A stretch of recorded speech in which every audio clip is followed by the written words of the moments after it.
गरमीच्या दिवसात तासनतास उभं राहायचं कोणालाही जमत नाही. तर अवघ्या 20 मिनिटांमध्ये मटार पनीर पुलाव बनतो. तर चला तर मग रेसिपीला सुरुवात करूया. बासमती तुकडा तांदूळ घेतलेला आहे 1.5 कप आणि हे फ्रोझन केलेले हिरवे वाटाणे आहेत.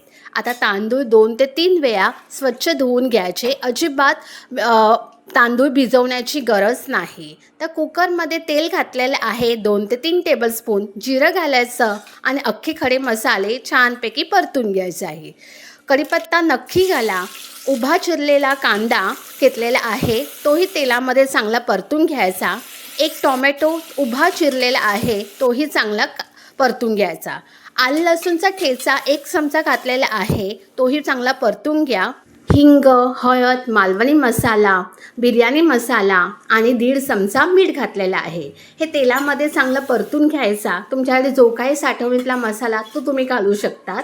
थोडंसं पाणी घालून गॅसची फ्लेम स्लो करून झाकण ठेवायचं कुकरचं आणि तुम्ही बघू शकतात मसाला छानपैकी झालेला आहे लालसर.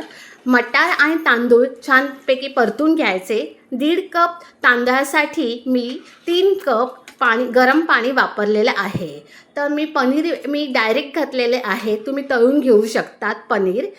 1 चमचा साजूक तूप घातलेले आहे. बिर्याणीमध्ये किंवा पुलावमध्ये साजूक तूप घाला, त्यामुळे भात असा छानपैकी फुलून होतो. आता 3 शिट्ट्या करायच्या कुकरच्या आणि तुम्ही बघू शकतात इतकी छानपैकी मटार पनीर पुलाव झालेला आहे. नक्की ट्राय करा. श्री स्वामी समर्थ. Bless you.